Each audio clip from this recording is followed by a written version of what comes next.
We absolutely want to have impact globally. We absolutely want to amplify, much of what happens here, certainly in terms of those multidisciplinary strengths you were talking about at Stanford, on Stanford's campus. It's much more about offering up what we've learned at Stanford and learning from people on the ground in those regions and some of their academic leaders or other leaders. And that mutual sort of knowledge exchange mission or purpose in our global strategy really lends itself incredibly well to partnering. You're listening to Beyond the Chart with Stanford cardiologist Dr. Raj Dash. Powered by Clint, the clinical intelligence platform. Today, Raj is joined by Priya Singh, Executive Vice President, Chief Strategy Officer, and Senior Associate Dean at Stanford Medicine. Hello and welcome to the Beyond the Chart podcast, brought to you by Clint, the clinical intelligence company. The Beyond the Chart podcast is dedicated to bringing thought leaders in healthcare together to discuss and learn more about how health systems, patients, and the many stakeholders in the ecosystem benefit from partnerships with each other, from the use of real-world data, and from emphasizing health equity and also technology innovations that surround us today. I'm your host, Raj Dash, and I'm a preventive cardiologist at Stanford focused on digital health. I'm also the co-founder of Clint, the clinical intelligence company, and we've had quite a few executives from the life sciences and health systems around the country weigh in on the role of technology and data in clinical care and clinical research. But there's another important perspective that we haven't captured yet, and today is our opportunity. We haven't really tapped into the view of an executive in a large integrated delivery network and their perspective on some of these same pressing issues. So today we're incredibly fortunate to have Priya Singh join us on the podcast. Priya is the Executive Vice President, Senior Associate Dean, and Chief Strategy Officer at Stanford Medicine. And for the listeners today who may not know her entire background, the list of accomplishments is quite long, and just allow me a moment to highlight just a few things. Priya, you joined Stanford Medicine in 2013. You currently serve, as I mentioned, as an EVP, Chief Strategy Officer, and Senior Associate Dean. And in this role, you're overseeing enterprise strategy, leading strategic planning, global strategy, industry relations, and PR and communications for Stanford Healthcare. You're also in a similar role at Stanford Medicine Children's Health and School of Medicine. You've led our first integrated strategic plan, aligning our research, education, and clinical care missions for each of our three entities and highlighting our revolutionary vision on precision health. Prior to joining Stanford Medicine, you were the assistant dean at the Stanford Graduate School of Business, and you were responsible for executive education and global innovation programs.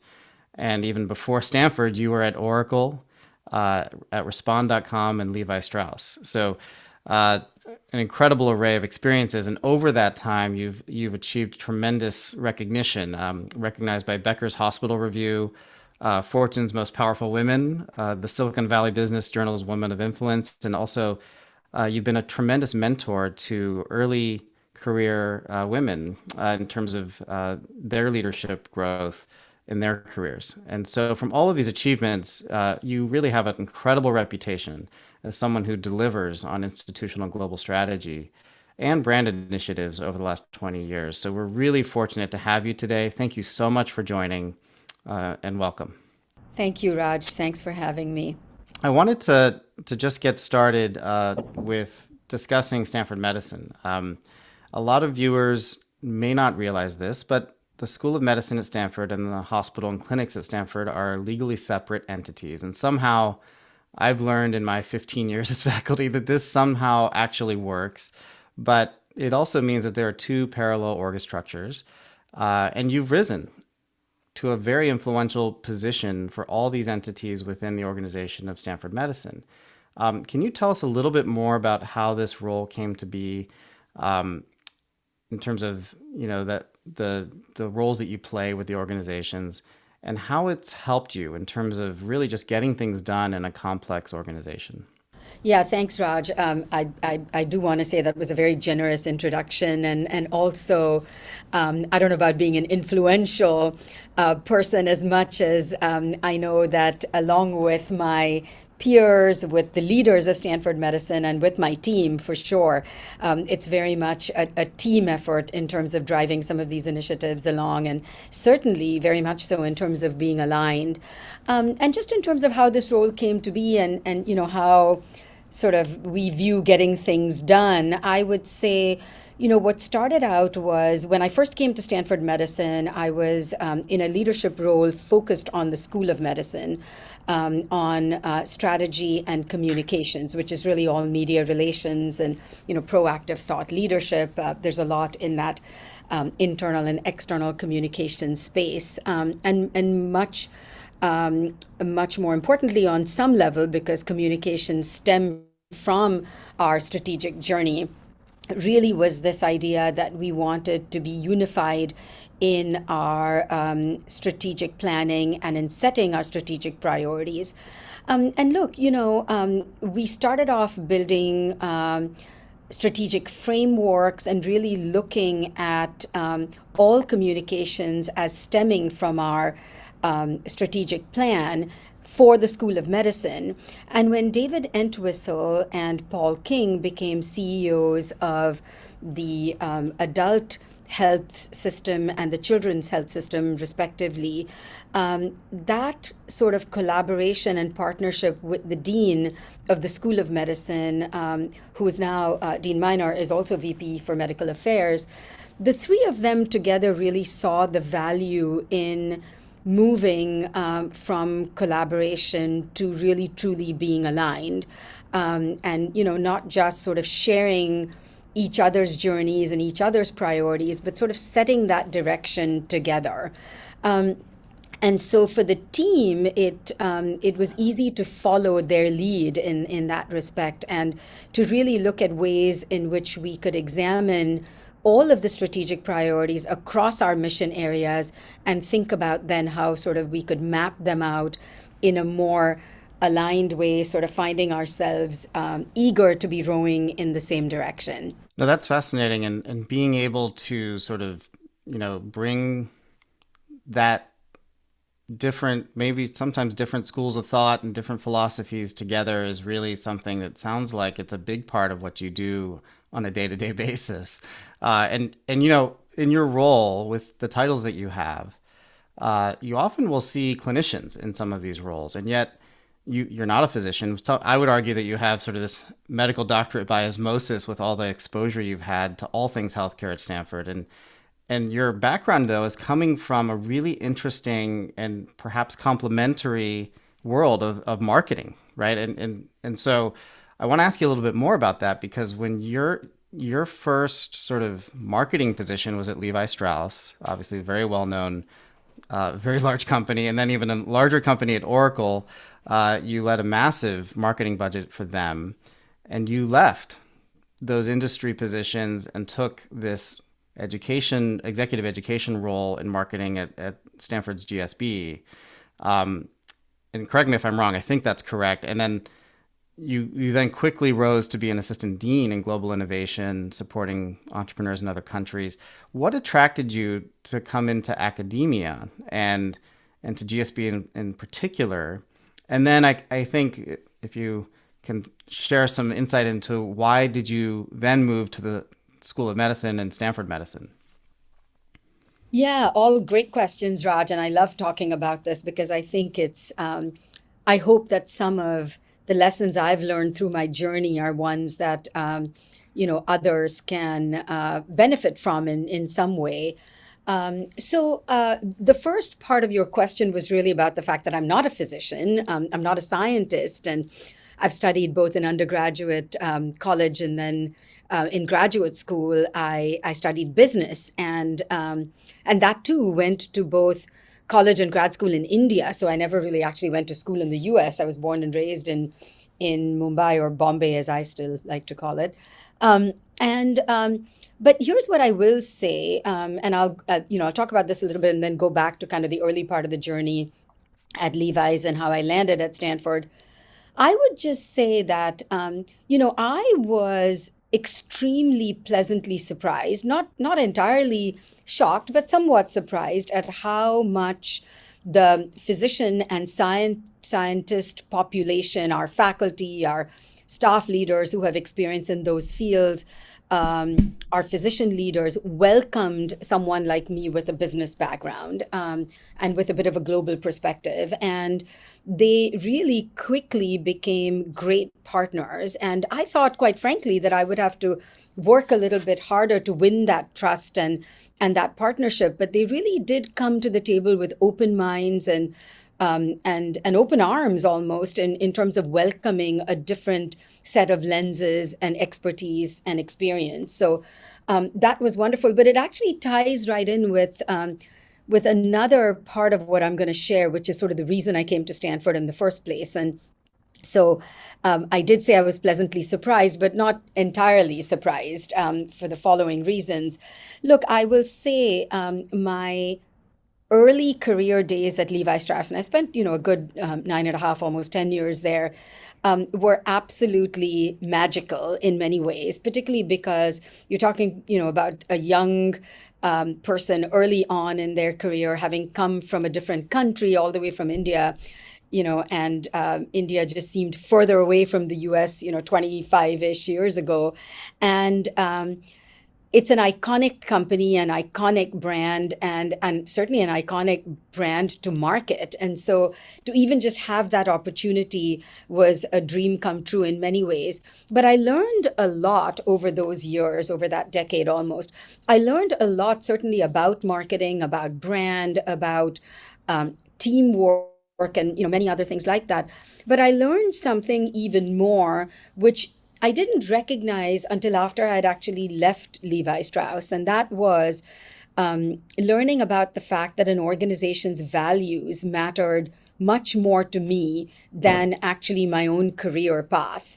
And Levi Strauss actually was, ahead of its time back then, and had absolutely impeccable values. I mean, just in the interest of time, I won't go into too many details, but they were just, whether it was about community, whether it was about their own employees, whether it was sort of the concept of work-life balance, long before some of these ways of thinking or even approaches were more common with companies. And so they were bold in some of the positions they took.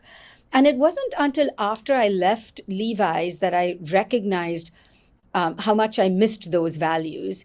And I went on to Oracle, and, much larger scale in terms of the work, the company. And it was kind of an interesting shift for me. But, I had been given advice from a lot of people that, I was living in Silicon Valley and I ought to explore moving into, tech marketing, right? Versus being in the retail space. And I wouldn't say I regret it in any way at all, because there was a lot that I learned at Oracle, but the values were different, or quite frankly, at least in the portion of the company that I was involved with, they just weren't that apparent to me. And the kinds of values that Levi's had taught me and that I had learned from them over that period of time began to quickly become kind of the most important thing for me. And so it was less of a decision to come to academia and more a decision about what organizations in this area. I was a young working mother and I didn't want to move out of the Bay Area. And, we were two working parents. And so I was limited to the Bay Area, which I loved anyway. But it made me think about how I could target organizations that had similar values. And in doing some of my homework, Stanford stood out as a place with those values, with people who were mission driven and, worked here because there was a shared purpose. And that's what attracted me to Stanford more broadly, certainly to the GSB. And I felt very fortunate when they hired me at the GSB in a marketing role, in a marketing leadership role. Just because, again, here was this young person now with a good amount of experience under my belt at Levi Strauss and Oracle, but nevertheless who, had been to school in India. To want to hire me into a marketing role was was, just meant a lot to me, and again spoke very much to the values of the people and the organization. And that sort of, followed me when I came to medicine. I moved from a marketing role to a broader strategy role within the GSB, and that's what I think was appealing to Dean Minor when he was newly appointed Dean of Medicine and really wanted someone to join his team and mostly lead strategy and also oversee communications as a part of that portfolio. So much more I can say about kind of that journey. I'm speeding it up a little bit, but I'll pause there. It's amazing. I mean, I didn't really think of it in that way, but the experiences you had at Levi Strauss and at Oracle, really interesting to hear how progressive some of those companies were in terms of some of the ways they were thinking about their brand, but also just kind of work-life balance and things that were way ahead of its time. And it really is,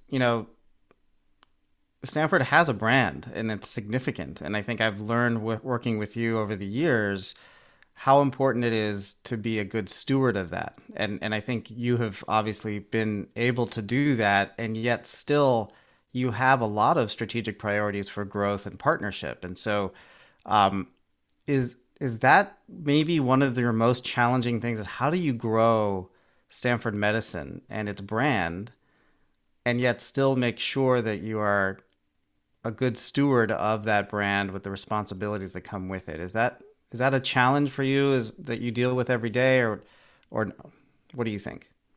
Well, let's say this. I think it could be a challenge if it wasn't for the fact. So it's let's just say, look, growth strategies are always somewhat of a challenge. They're also an opportunity, but one has to.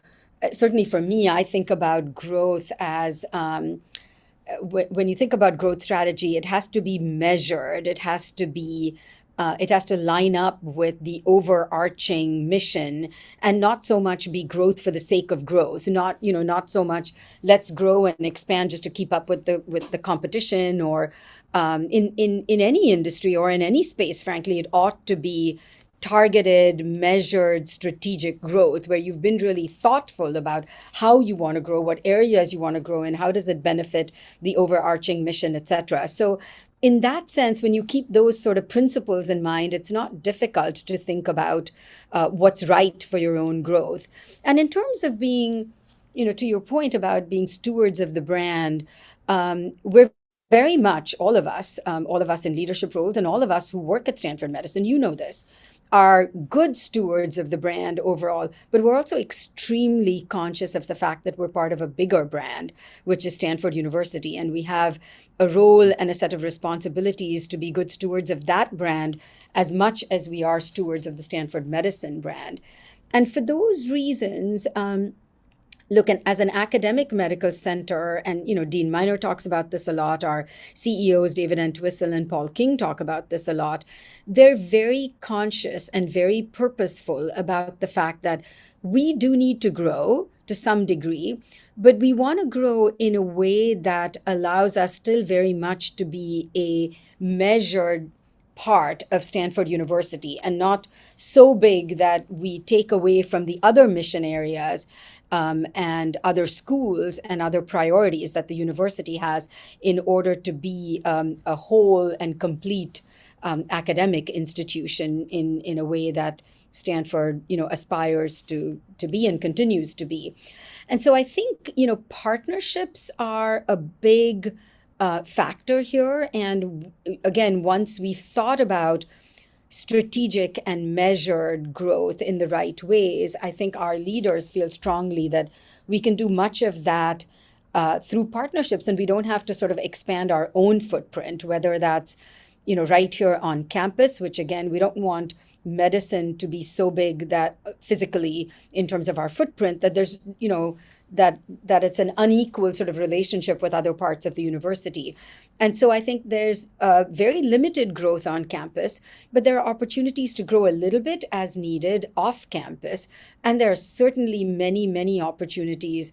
David really talks about this all the time, to partner, certainly in the clinical context, and even in other parts of our mission, to partner with others who are doing great work around the country, around the globe, or for that matter, right here in our backyard in the San Francisco Bay Area. And through those partnerships to really expand our opportunities for impact and to amplify all the work that, all that happens here and the discoveries and, amazing clinical care and much more.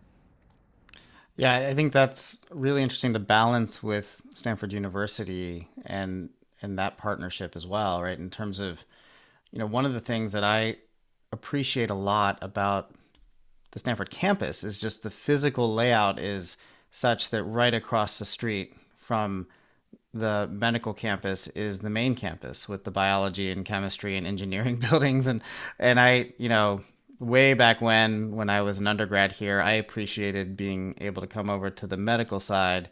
And now I know all these joint conferences and meetings with sort of basic science department faculty and engineering faculty is really rare. I think that's something that many campuses don't have. And what I hear from you though is that it's larger than that. It's the partnership and the equal footing of what their initiatives are and what ours are at Stanford Medicine being in balance. So I think that's really interesting.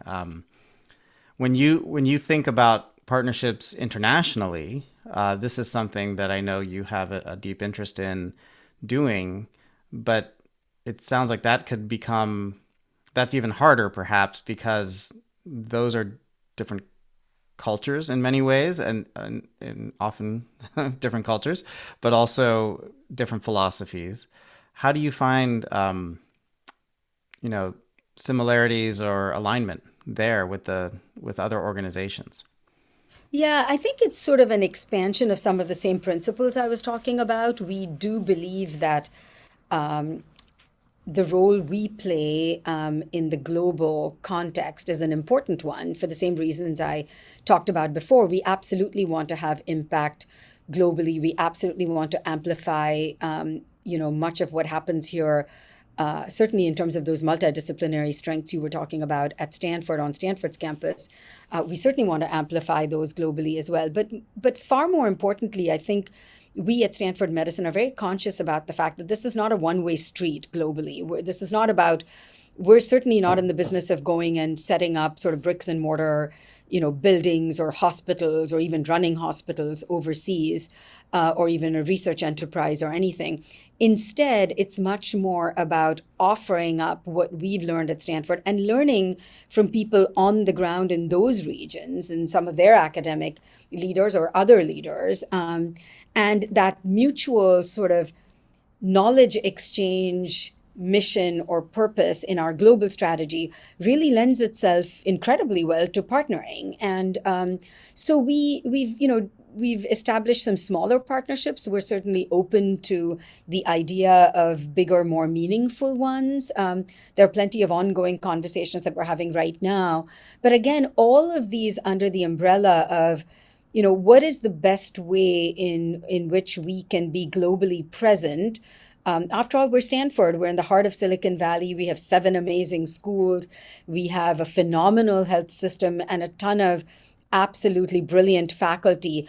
And how could we not want to share some of that knowledge globally? Of course we do.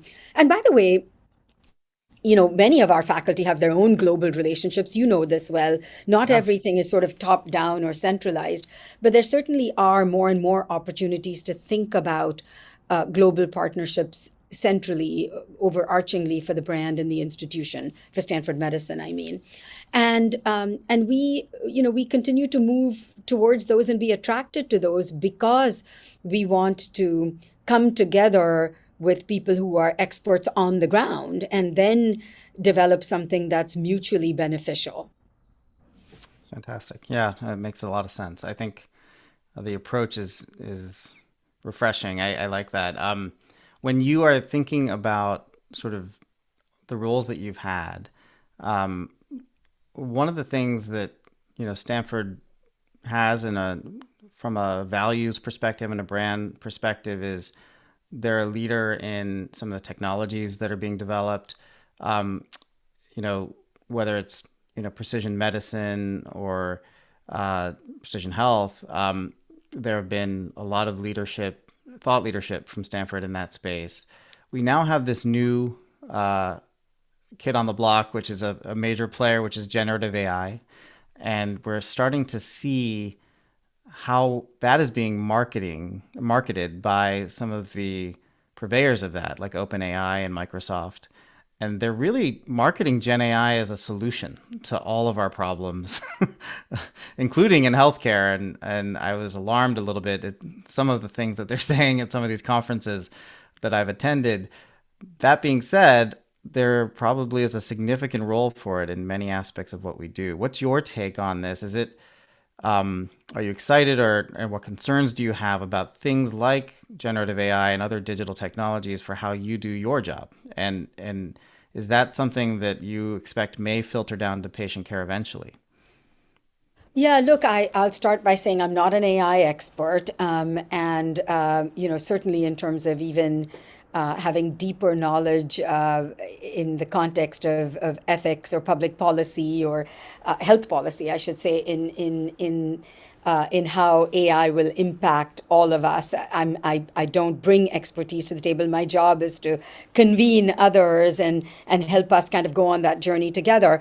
So, but I will share my personal opinion. I think it's incredibly exciting. And look, I think, we started Dean Miner along with the High Initiative here at Stanford University. We've started an initiative called Raise Health, which is about responsible AI in health.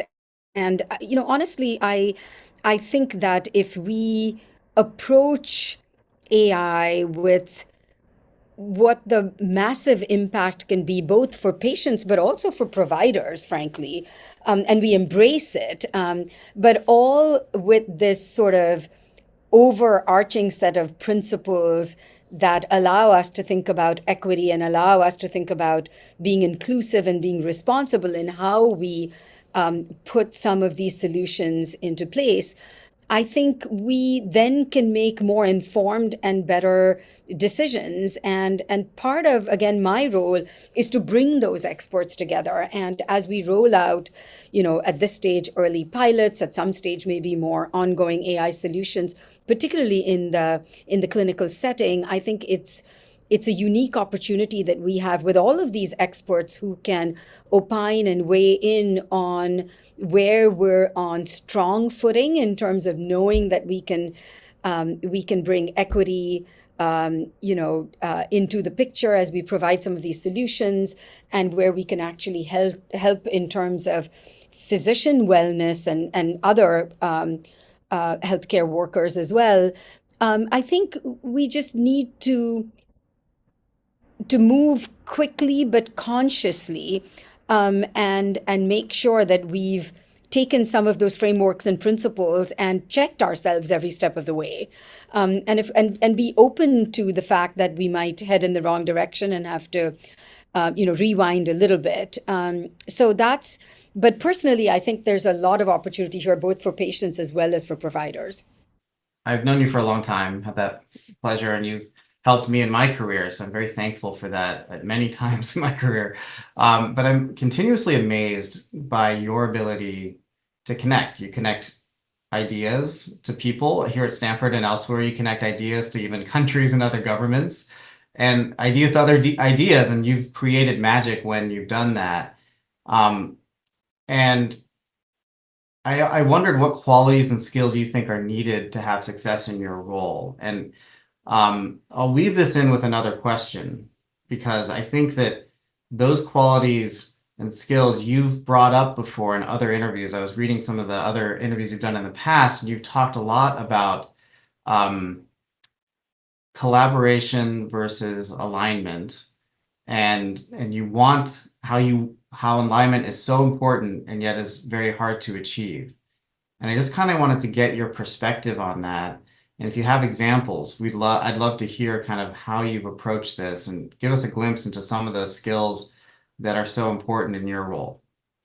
Yeah, I'll talk about the qualities and skills a little bit, and then then touch on how I think that applies to this concept of alignment versus collaboration, which is one of my pet topics, because I do think there's a big difference between the two, at least in terms of how organizations can drive their strategies forward. Look, all of us have a number of great qualities and then other skills that we need to develop. Very early on in my life, this sounds awfully simple, but they've sort of guided me throughout my life and career. I learned two things from my parents, who were extremely different from each other in their styles and approaches and even interests, and certainly in terms of their biggest qualities and skills. So from my father, I learned how to stay and the value of being extremely organized. And somehow I think if you're an organized person, you tend to be someone who gets things done and can deliver on the biggest, boldest initiatives, because you're organized, and you can, if you're going to if there are going to be delays or things you can't accomplish, I think part of being organized allows you to acknowledge those hurdles or those setbacks, and with the aim of getting things done, getting as much done as you can possibly. And so that was something I watched my father do over the years as he led a company for about 30 years. I mean, it was all the way in India, very different times, very different cultures, very different styles, but nevertheless, it was a principle that stayed with me. And my mother, on the other hand, who worked for a while in her life, quite unusual in those days in India, and then was a stay-at-home mom through most of my life, was a people person. And she was warm. And if I say so myself, I think I've inherited some of just her ability to engage with people, because she enjoyed it and I enjoy it. And so it's not, this big skill or asset or, whatever. It's just that I enjoy talking to people. I enjoy connecting with them. I enjoy shaping things with other people versus on my own. And so I think, I got that from my mother. And I think the combination of the two, if you like connecting with people, you like developing ideas and delivering on ideas with people, and then you put those sort of organizational principles into practice around that, I think that combination is a strong one. And again, part of it is what I learned, and part of it I tried to consciously develop further. So I think that's kind of the answer to the first part of your question. And then I think really just to go into the collaboration and alignment piece, it ties in a little bit with what I just said about connecting with people. Look, I think when you are collaborative, and whether this is a small team that's working on a project or a startup, or whether it an early stage startup, or whether it's an established, much larger enterprise, or any sort of mission-driven initiative across sort of all of these organizations or projects or initiatives, I think people often in their hearts do want to be collaborative. And in my mind, that means they're very open to sharing information with colleagues, with other project teams, with others in general, internally, externally, whatever. But I think sharing information willingly and happily is fantastic for a team. But it's in my view, sort of one level of strategic strength is when you are collaborative and you have that willingness to share information. When you take that to the next level and you map out your path or your journey together, and now all of a sudden, because those milestones and those goals are ones that you've set together whenever and wherever it's possible, then you start all working together to get to those milestones and goals. And now you're all rowing in the same direction. And then, in my view, is where you truly find yourself aligned. And that to me is the difference between collaboration and alignment. Is, one part of the journey is about sharing, but the other is actually planning out the whole journey together. And then I think, look, maybe this is maybe I'm being a little too dreamy here, but I think when you're aligned, when you're truly, genuinely aligned, the sky's the limit in terms of what you can achieve, or at least what you can attempt to achieve. So I feel strongly about, collaboration being wonderful and incredibly important, but alignment being in a whole different league, frankly.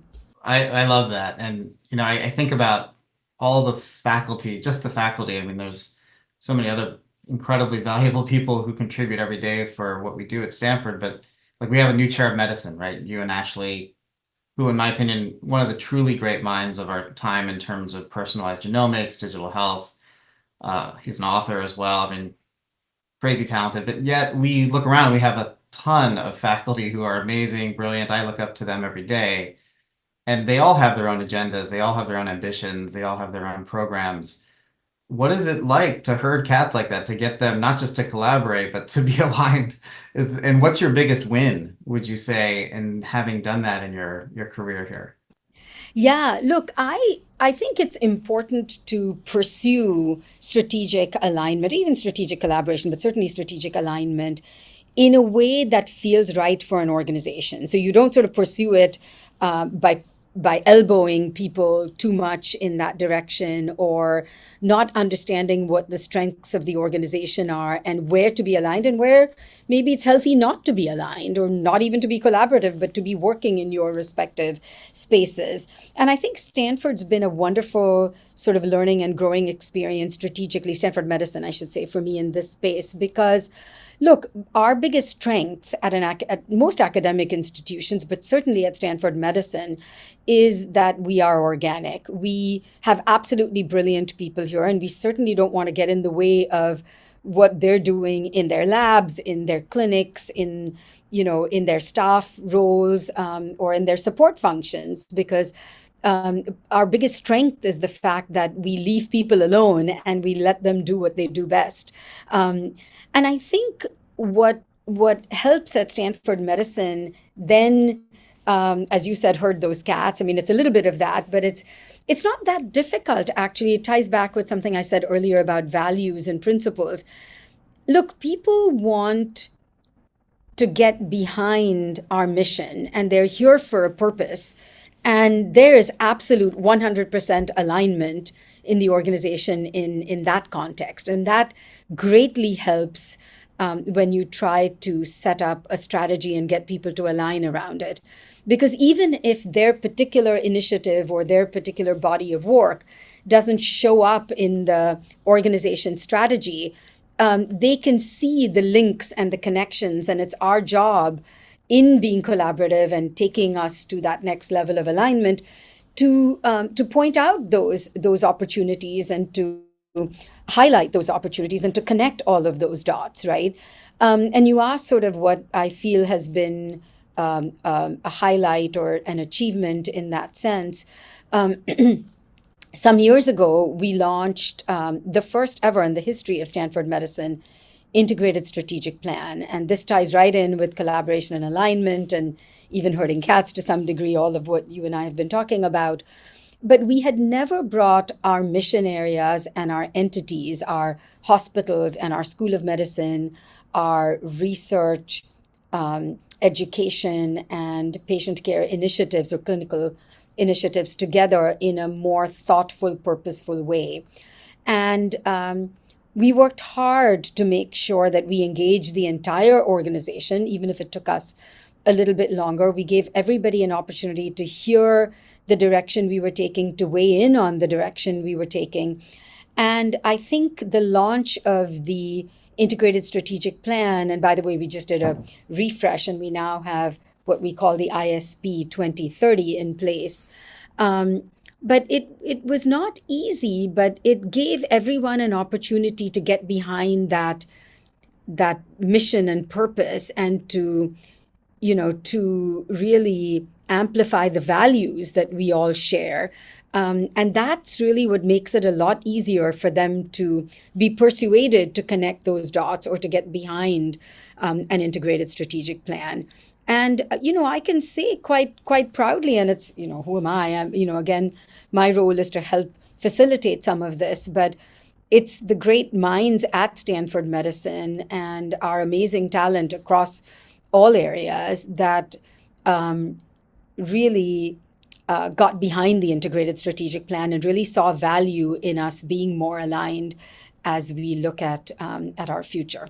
So that's fascinating because you had that alignment essentially across many different areas of Stanford, and then you had this very profound moment that we all had with COVID, right in 2020, and I felt that compared to other institutions, we did a reasonably good, if not a very good job of being prepared and executing on a strategy. And you said something very interesting in a Scope article. Scope is a Stanford publication for those that don't know, but you said that basically these experiences will have a profound impact on our approach to leadership. And the pandemic gave us a glimpse of Stanford Medicine's full potential and how much more we can accomplish when we work together.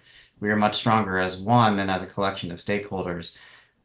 How did having that plan in place help you? And did it help you? And how have you, the new version of the ISP, was it shaped in any way by experiences and learnings from that profound challenge that we had?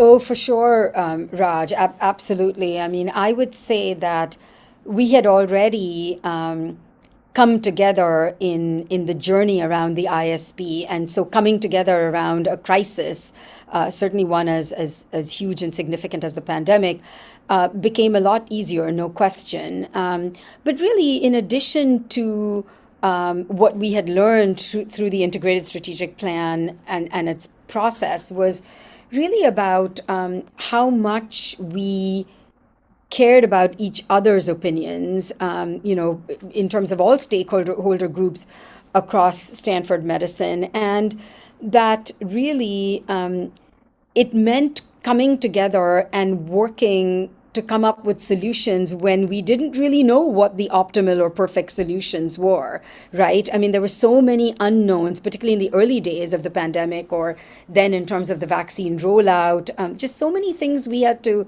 learn and start from scratch around. But we had learned to come together in a proactive sense in developing our strategic plan, and so coming together to I don't want to say to solve a crisis, but really to address the biggest issues that came out of the pandemic were certainly easier because we were more collaborative and because we were more aligned. And so there's no question. I mean, there were, and of course, a big factor which has a little to do with the strategic plan and more about sort of leadership more broadly was that we were very intentional about being physically present. It was a time when a lot of people, certainly during the lockdowns, etc., a lot of leaders had the ability to be able to work from home, and nobody really at Stanford Medicine did in leadership roles. We were physically present because we had physicians and other many key leaders and workers in our health system who were very much on the front lines. And so, I certainly didn't work from home for even a minute throughout even those early days of the pandemic. And so I think, again, the fact that we had become closer as a team or as teams even across the institution as we worked on the strategic plan as the School of Medicine had already sort of found a closeness with the health systems. This was greatly a great advantage, certainly in the early days and throughout the pandemic, no question. That's a great story. Now, thanks for sharing that. I think I did see you and many of the other leaders at Stanford Medicine all around the hospital during those days, which was impressive. Scary days, but we came through all okay at Stanford. So, I think one thing that I've sensed, and I think our listeners and viewers are sensing, hearing you and hearing about your roles and leadership here, is that you're an amazing role model for a lot of young professionals who are coming up in healthcare or in marketing or in other aspects of healthcare that involve all these things. And the impact that you're having is incredible. When you were coming up through the ranks, was there someone or maybe more than one person who you looked up to who helped shaped your career and your ambitions that you think of all the time as far as a role model that you had? Yeah, I would say I've had several role models, and one of the biggest learnings for me, around sort of mid career, I would say, was that a lot of people think about a single mentor, someone that you rely on who almost becomes sort of a leadership coach for you, who's clearly further along and more successful in their career. And I think a lesson that I learned earlier, or before I got to a senior leadership role, was that it was actually quite an advantage to have several mentors. And I then at a certain point got to be quite intentional about selecting who they were. So I had someone who was my boss at the Graduate School of Business, who certainly was a mentor and continues to be a mentor to me. And at some stage, they've now kind of moved on to a different stage in their life and career. And so, in a sense, they're kind of a great thought partner, even though they were a mentor in my mid-career days. And then there were others who were even peers who, in some ways, mentored me. We mentored each other. And then others who were from different industries and in a different place in their lives.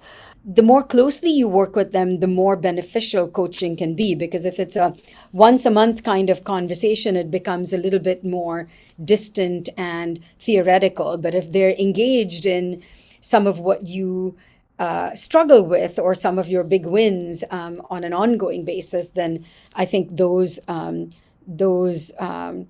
of relationships can also be incredibly helpful. But again, the biggest overarching sort of learning for me was that people somehow feel a little bit like traditionally you've had one, maybe two mentors, but not like a group of mentors. And I think you can learn a lot from different people who have different strengths are at different stages in their lives and careers. That's great advice. I think for a lot of young women and men looking for career diversity and their options, you've moved across different spaces almost fluidly and done incredibly well.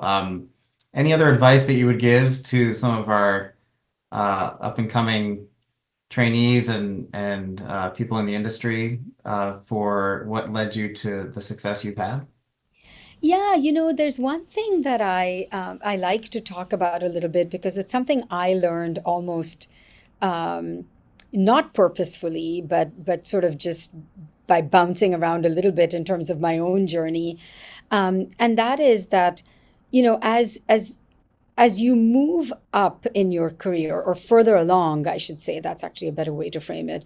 Um, I think it's important not to think of your career or your journey as a ladder where sort of growing or expanding your experience and your skills is really about sort of going one step further up on the ladder. I think it's important to think about the ladder going in many directions and not just going upwards, because yes, it's wonderful to get, and look, don't get me wrong, I don't think people should shy away from having the right kind of conversation about your compensation or your title or the teams that you manage. But growth comes in many forms and flavors almost. And I think, sometimes you don't have to get to that next level of compensation or title, and you can grow by really working with your peers or taking on kind of a new, slightly hairy, messy, or bold initiative, or engaging in advising a smaller early stage company. And you don't always have to be, put the, and I say this again, not to suggest that people shouldn't go for that next title or next level of funding or compensation. But I do think that it's just as important to feel fulfilled in other ways, and to explore all directions that the ladder can take you in. And it's more fun that way, I think. No, that's incredible advice, and I think that the diversity of choices you've made have reflected that. You haven't made your career decisions based off of just uh, financial reasons or title. It's been about experiences. It's been about philosophy and values. And I think that has translated into so many accomplishments that you've had here at Stanford Medicine.